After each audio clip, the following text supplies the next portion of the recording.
유월절 절기 가운데 불려진 시편이 바로 오늘의 말씀도 동일합니다.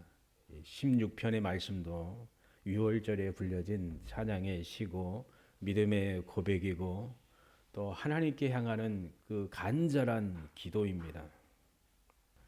기적적으로 하나님께서 이스라엘 백성들을 기념하시는 날, 그것은 바로 유월절이지요. 유월절의 날은 그 유월절을 기념하는 큰 의미는 이스라엘 민족 전체를 구원하신, 우리 민족을 구원하신 하나님의 큰 능력과 기사를 기억하며 또 긍휼을 기억하며 감사의 절기를 지키는 날입니다. 민족의 해방의 날, 8.15 광복절이죠. 우리나라가 그렇잖아요. 그리고 또 한 가지는 하나님이 그 민족 가운데 나도 포함시켜서 나를 구원해 주셨다라는 개인적인 신앙의 고백입니다. 나라의 고백, 모든 공동체의 고백이기도 하지만은 개인적인 믿음의 고백입니다.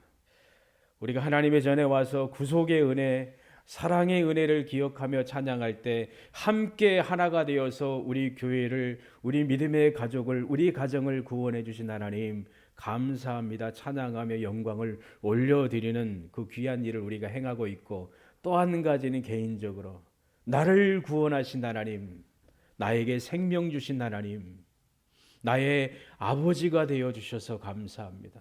예수님을 향하여 나의 주, 나의 하나님, 나의 그리스도이십니다. 나의 구원자입니다. 라며 고백하는 극히 개인적인 고백입니다.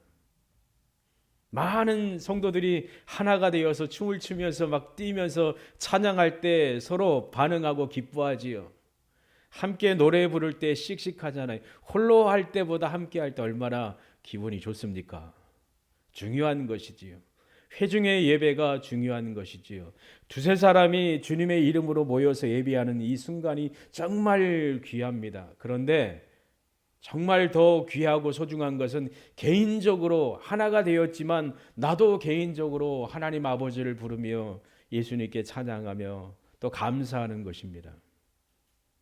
믿음의 불을 밝혀야 될 때가 있잖아요. 환하게 켜져 있으면은 나도 환하다라고 착각할 때가 있고, 내 믿음도 이렇게 든든하고 건강하고 또 잘 되고 있다라고 착각할 때도 있잖아요. 그런데 불들이 다 꺼져 나가고 사라지고 홀로만 있을 때 불을 밝혀야 될 때가 있잖아요. 우리 교회도 불을 딱 켜면 얼마나 환합니까? 그런데 후라시 하나 들고 가면은 어둡잖아요. 그리고 그 후라시가 약해요. 거의 건전지가 닳아가요. 그러면 얼마나 희미하고 깜빡깜빡깜빡합니까? 여러분의 믿음의 삶에 있어서 희미한 불빛이 아니라 밝은 빛이 되기를 바랍니다. 믿음에 있어서 하나님께 향한 믿음과 삶의 헌신에 있어서도 함께 누가 하니까 나도 해야지 그렇게 따라가는 끌려가는 게 아니라 당당하게 홀로서기 할 수 있는 여러분의 삶이 되기를 바랍니다. 먼저 된 자가 나중되기도 하고 나중된 자가 먼저 된다고 주님 말씀하셨잖아요. 나중된 자가 앞질러 갈 수도 있잖아요. 우리 믿음의 삶이 그러기를 원합니다. 하나님께서 모든 민족에게 베풀어 주신 그 구원의 은혜에 대해서 함께 감사하지만 개인적으로도 감사하며 영광 올려드리는 여러분 되기를 바랍니다. 건강하잖아요. 그러면요. 흔들리지 않잖아요. 이 귀한 시편의 고백을 한 성도도 우리 민족을 구원하신 하나님 감사합니다. 지금 어둠 가운데 있고 나라 없이 살지만 하나님이 회복하신 그날들을 기대합니다. 하나님이 우리에게 영토와 그 다윗이 누렸던 영광을 허락하셔서 구원의 은혜를 허락하셔서 이스라엘 백성들은 기도를 하였지요. 그리고 개인적으로도 저를 구원하신 하나님, 삶의 순간순간마다 어려운 일들이 있었지만 출애굽할 때 애굽에서 하나님이 역사하신 그 권능의 손으로 저를 구원하셔서 간절한 기도의 외침이 우리가 읽은 116편 전체적인 말씀이다라고 볼 수가 있습니다. 생명의 값으로 이스라엘을 구원하신 하나님, 개인적으로도 우리도 적용이 되잖아요. 여러분은 어떤 존재입니까? 값으로 산 것이 되었으니 그런즉 너희 몸으로 하나님께 영광을 돌리라. 고린도전서 6장 20절. 예수 그리스도의 보혈로서 아주 귀한 값을 치르고 우리를 하나님의 것으로 삼으신 거예요. 너희가 알거니와 너희 조상의 유전된 망령된 행실에서 구속된 것은 은이나 금같이 없어질 것으로 한 것이 아니요 오직 흠없고 점없는 어린 양 같은 그리스도의 보배로운 피로 한 것이니라. 베드로전서 1장 18절에서 19절에 기록하고 있습니다. 흠없고 점없는 어린 양 같은 그리스도의 보배로운 피로 우리가 구속함을 받았습니다. 평생 우리가 불러야 되고 반복적으로 기뻐하며 찬양해야 될 귀한 주제입니다.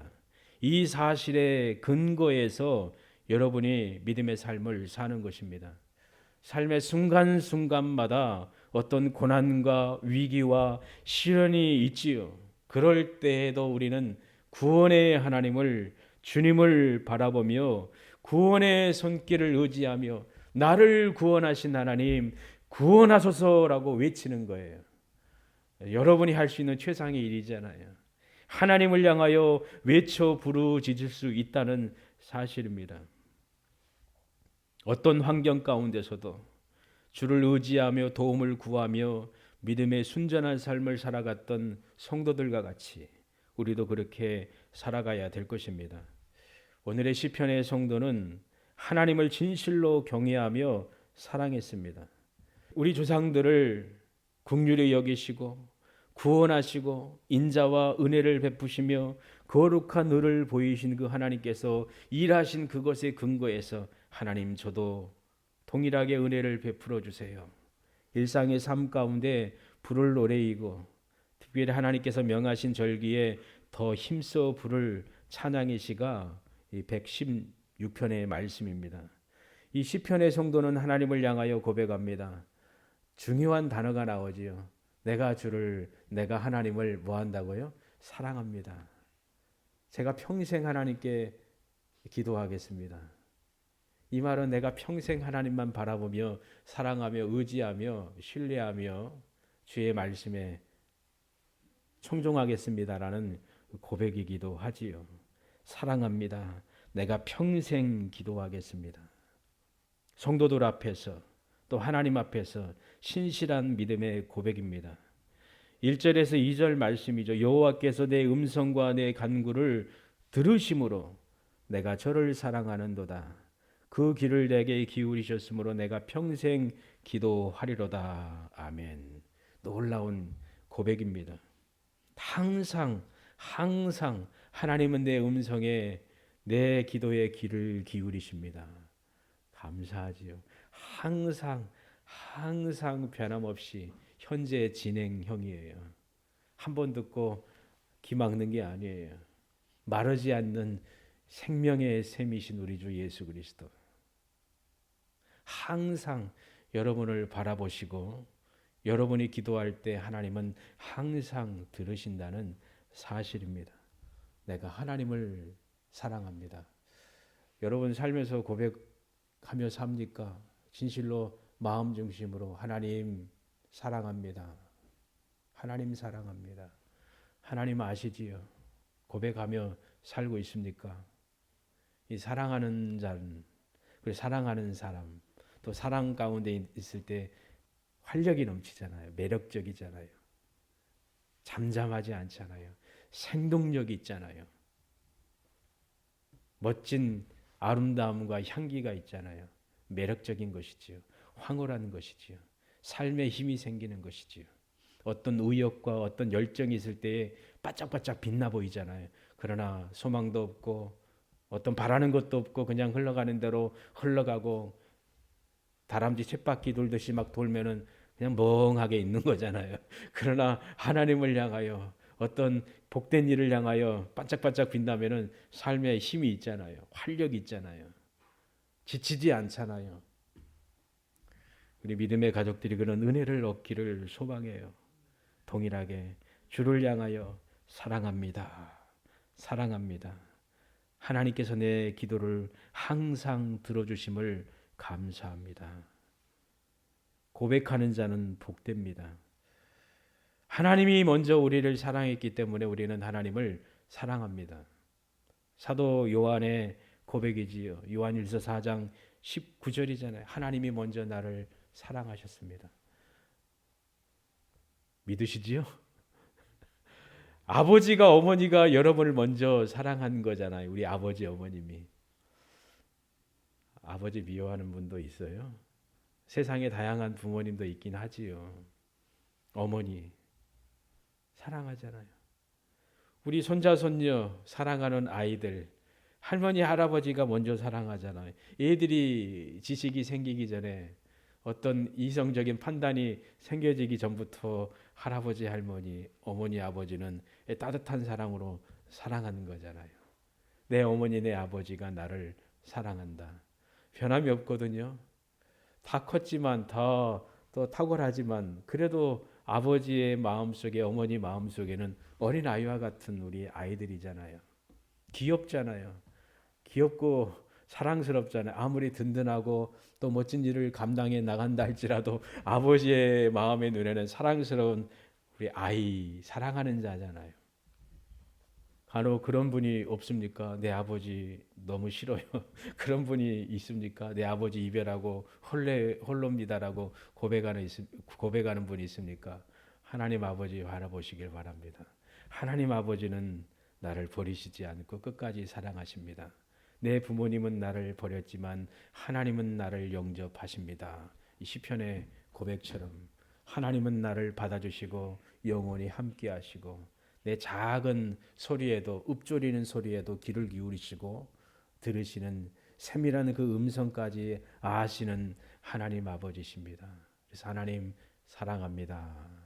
하나님 제가 평생 기도하며 살겠습니다. 마음판에 굵게 새기며 살아가는 믿음의 가족들 되기를 원합니다.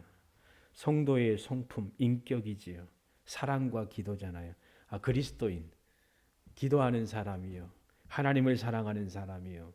예수님의 마음으로 자기 자신과 이웃을 사랑하는 삶을 사는 분. 그 그리스도인의 아름다운 인격이다, 성품이다라고 말씀을 드릴 수가 있습니다. 강하고 뜨겁고 깊은 사랑. 차가운 이성적인 마음이 아닌 뜨거운 지성을 가지고 하나님을 향한 애틋한 사랑이 강렬해지기를 소망합니다. 시편 성도에게 최고의 사랑의 대상은 바로 하나님 아버지, 자기를 구원하신 하나님 아버지이십니다. 그렇기 때문에 담대함으로 하나님께 나아가 사랑을 고백하며 기도합니다. 여러분의 깊은 마음의 소리, 입술로 나오는 소리를 들으시는 하나님, 고통 가운데 신음 가운데 있는 그 소리도 들으시는 하나님이십니다. 하나님께로 더 가까이 갑니다. 고통 가운데 계신 주님. 어떤 가운데 계시다고요? 고통 가운데 계신. 내가 고통받고 있을 때도 그 가운데 하나님은 먼저 계십니다. 변함없는 하나님의 사랑. 내가 주님만 사랑하며 의지하며 경배하며 살겠습니다. 내 숨소리를 들으시는 하나님.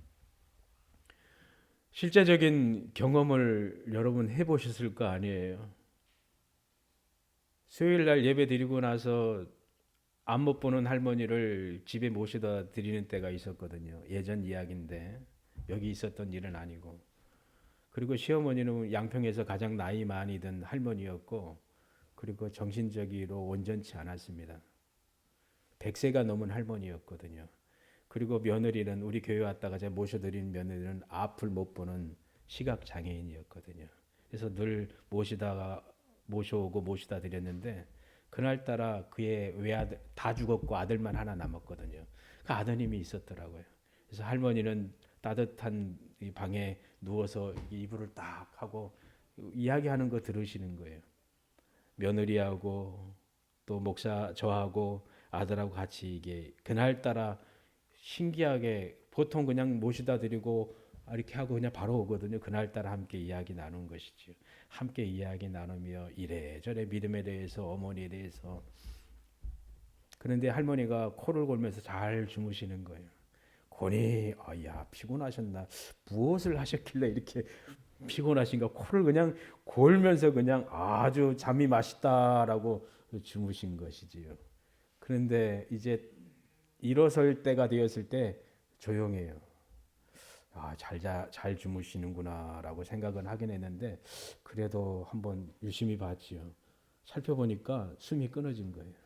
숨이 끊어진 거 대보니까 그래서 다행히 그래도 목사하고 같이 있으면서 아들과 며느리 가운데 그래도 부르심을 받은 거죠. 장례를 추운 겨울날 덜덜덜 떨면서 제가 다 저기 인도해 드리고 왔는데 숨소리가 그렇잖아요. 제가 피곤해 가지고 지쳐서 아플 때 혼자 그냥 누워 있을 때가 있거든요. 침대에 누워 있으면은 잠을 제가 좋아하긴 합니다. 그러면 그냥 한 12시간 누워서 자라고 하면 잘 수가 있거든요. 근데 한 번씩 와요. 문을 열어봐요. 누가? 수희 엄마가 죽었나 살았나 걱정이 되니까. 그런 적 있습니까? 우리 아이들 딸들 아파가지고 그런 적 있어요 없어요? 있지요. 이 숨소리 잘 쉬고 있나. 아이들이 그렇죠. 우리 수연이가 아플 때 보면은 숨소리가 나잖아요. 그럼 걱정이 되지요. 그래서 한 번씩 듣지요. 저도 저의 아내의 숨소리를 들을까 안 들을까요? 들으지요. 콜록콜록 하면 잠 못 자면은 가슴이 아프잖아요. 속이 아프잖아요. 아이고 또 잠 못 자는구나 하고 숨소리 이렇게 귀를 기울이잖아요. 한 번씩 열어보잖아요. 살아있나? 그런 적 있잖아요. 이게 주의를 기울이잖아요. 숨소리 어떤가 하고 지켜보는 거잖아요. 누워 있을 때 아이의 숨소리를 주의 깊게 들었던 이 부모님들과 같이 온갖 그 걱정을 하지요. 어떻게 하면 내가 치료할 수 있고 보살펴 줄 수 있을까? 또 병원에 가고 그런 일도 있잖아요. 사랑하는 자의 숨소리를 귀를 기울이며 들을 때 사랑하기 때문에 하나님 아버지도 우리를 향하여서 들으시는 거예요. 아버지의 마음, 어머니의 마음, 아버지가 되고 아버지가 되고 우리 어머니가 돼 보니까 자식을 키워 보니까 그 마음 조금 이해는 하잖아요. 그래서 자녀를 낳고 키울 때 진정한 어른이 되었다라고 세상에 많이 말을 하긴 하는데 그 마음이잖아요. 철든 마음이지요. 하나님 아버지의 마음을 조금 이해할 수가 있는 것이지요. 하나님이여 저를 향하여 얼굴을 돌리지 마소서. 늘 저를 향해 주시고 제가 외치는 소리 외면하지 마시고 귀를 기울여 주세요. 기도하잖아요. 시편의 성도가 그렇게 고백을 했잖아요. 주의 얼굴을 내게서 숨기지 마소서. 주의 얼굴을 가리우심에 내가 근심하였나이다. 하나님께 향하여 기도했는 하나님이 얼굴을 가리우신 것 같아요. 그러니 제가 근심에 쌓였습니다. 하나님이여 주의 얼굴을 저에게 향하소서. 이 시편 30편의 고백이지요. 주의 얼굴을 주의 종에게 비치시고 주의 인자하심으로 나를 구원하소서. 시편 31편 16절에도 하나님이여 나를 향하여 얼굴을 향하시고 구원의 손길로 찾아와 주세요. 기도이잖아요. 하나님은 우리를 긍휼히 여기사 복을 주시고 그 얼굴 빛으로 우리에게 비추사 주의 도를 땅 위에 주의 구원을 만방 중에 알리소서. 시편 67편 1절에서 2절의 말씀입니다. 하나님께서는 우리와 사랑의 관계를 그 누구도 끊을 수 없도록 단단하게 사랑의 끈으로 묶어 주셨습니다. 믿으시지요? 하나님과 나와의 사랑 그 누구도 끊을 수 없습니다. 믿음의 고백을 하며 우리가 살고 있잖아요. 하나님이 우리를 사랑하시니 뭐가 두려울까요? 그러니 하나님을 향한 사랑과 기도는 중단되지 않습니다. 과거에도 그렇고 현재도 미래에도 끊임없이 하나님께 우리는 기도하며 의지의 삶을 삽니다. 사랑으로 응답해 주시고 은혜로 응답해 주시고 그런 사랑을 맛보면은 더 뜨겁게 하나님을 경외하며 사랑하며 기도하지요.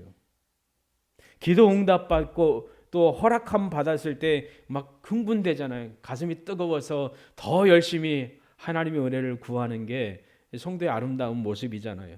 더 나에게 요구하라고 내가 줄게라고 하나님이 다 준비되어 있습니다. 부요하신 하나님이십니다. 충만하신 하나님이십니다. 그래서 우리는 시편의 기자와 같이 내가 진심으로 하나님을 경외하며 사랑합니다.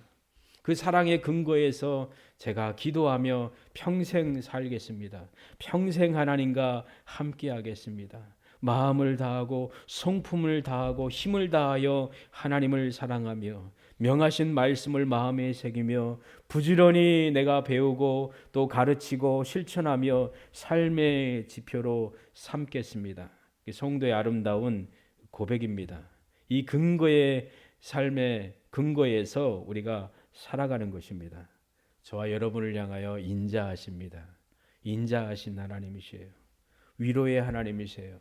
따뜻한 하나님이십니다. 부드러우신 하나님이십니다. 의롭고 공의로우시고 또 능력의 하나님이시지만 우리를 향한 사랑은 한없으십니다. 믿으시지요? 기뻐하시기를 바랍니다. 왜 이렇게 우리에게 사랑을 주시는가? 누구 때문에? 예수님 때문에. 주님으로 인하여 우리를 사랑하고 기뻐하는 거예요. 받아주시는 거예요. 예수님으로 인하여 우리를 하나님 아버지의 자녀 삼아 주셨고 또 마음껏 기도할 수 있는 특권을 주신 거예요. 제자들에게 마음껏 내 이름으로 아버지께 기도해라. 그리고 나에게 기도하라. 내가 시행할 것이다. 응답의 약속을 주셨잖아요. 기쁨의 약속을 주셨잖아요. 그 하나님께 우리가 기도할 때에 놀라운 은혜와 복을 얻을 거라 확신합니다. 때로 우리가 넘어지기도 하고 또 쓰러지기도 하고 연약합니다. 허물이 많습니다. 그러나 용납해 주시고 씻겨 주시고 회복해 주시는 분이 바로 살아계신 하나님 아버지십니다. 성령께서 여러분 안에 계셔서 하나님을 향한 뜨거운 사랑을 타오르게 하시기를 간절히 소망합니다. 그래서 이런 은혜 가운데 내가 평생 하나님께 기도하겠습니다. 평생 하나님께 사랑의 고백을 하며 믿음의 삶을 살겠습니다. 나는 은혜 줄 자에게 은혜를 주고 긍휼히 여길 자에게 긍휼을 베푸느니라. 출애굽기 33장 19절에 말씀하셨지요.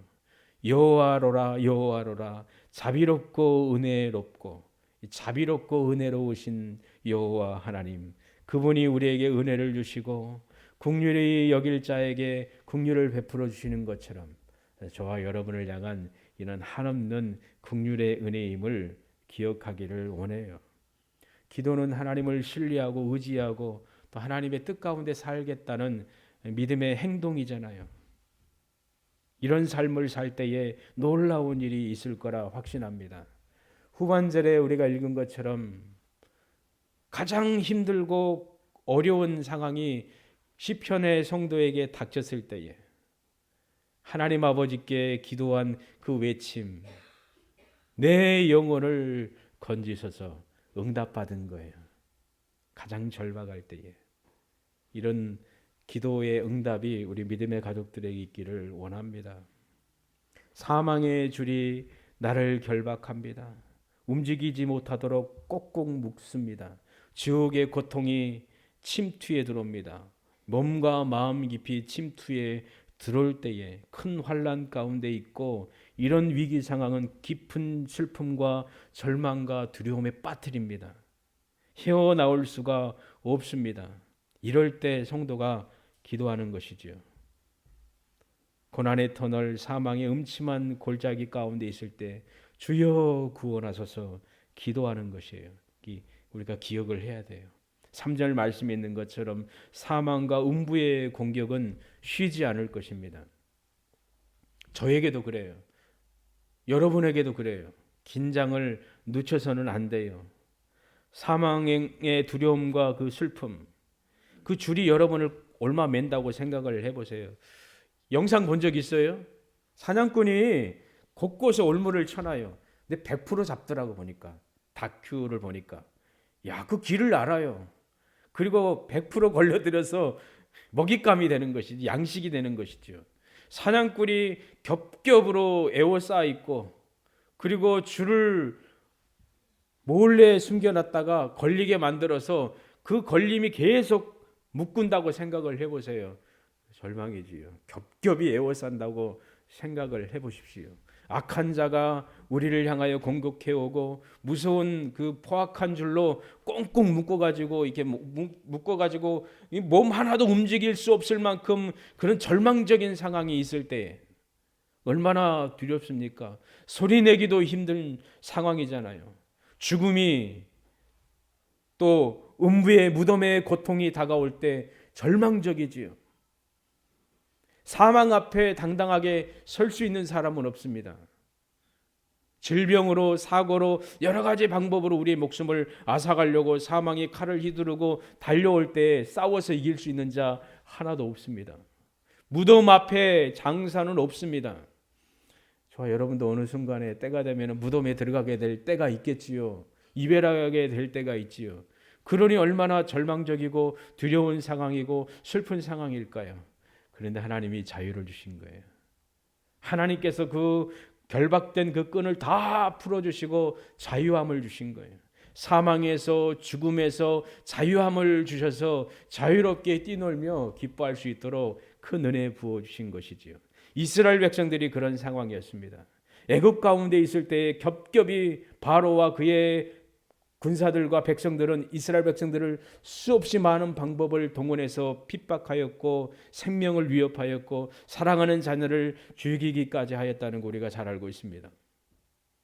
홍해 앞에서도 어떻습니까? 이제 죽는다라고 생각을 했잖아요. 묶여 있는 거잖아요. 하나님이 임하셔서 홍해를 가르시고 이스라엘 백성들을 건너서 구원하시고 뒤따라오는 애굽 군사들을 홍해 가운데 멸하신 사건 우리가 잘 알고 있습니다.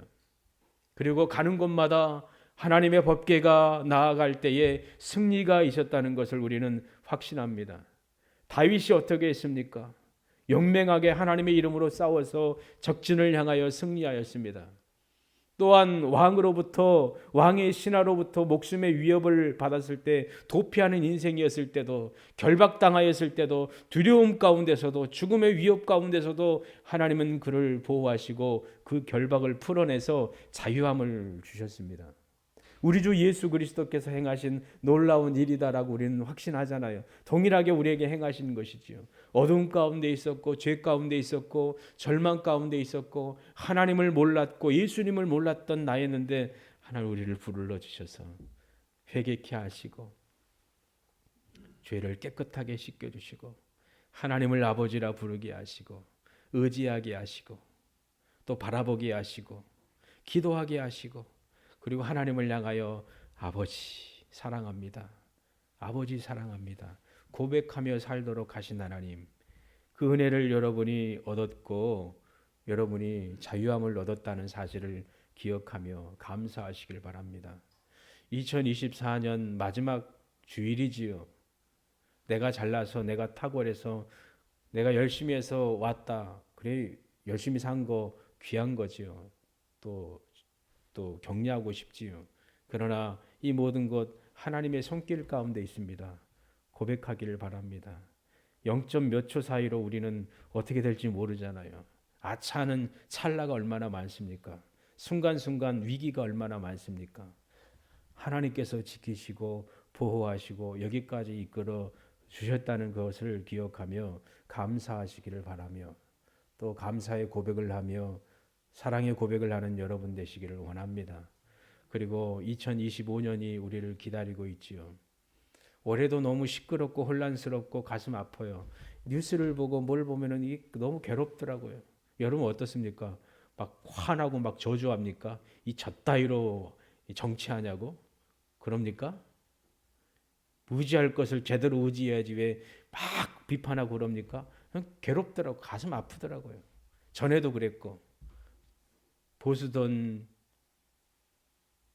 중도든 좌쪽이 상관없이 누가 지도자가 되었든 상관없이 그게 대뿔이 되는 걸 보고 가슴 아프지요. 세상은 막 삼키려고 하고 있는데 큰 위기 가운데 있는 거 우리가 잘 알고 있잖아요. 에이 잘 됐다 잘 끝났다 그렇게 말하는 것보다 하나님의 은혜로 회복해야 되잖아요. 누구는 잘 되고 누구는 망하고 그러면 어떻게 됩니까? 다 백성 아닙니까? 다 백성이잖아요. 마음 아프잖아요. 기독교인, 그리스도인은 서로 분열돼서는 안 되고 다퉈서도 안 되고 또 미워해서도 안 되고 끌어안을 수 있어야 되잖아요.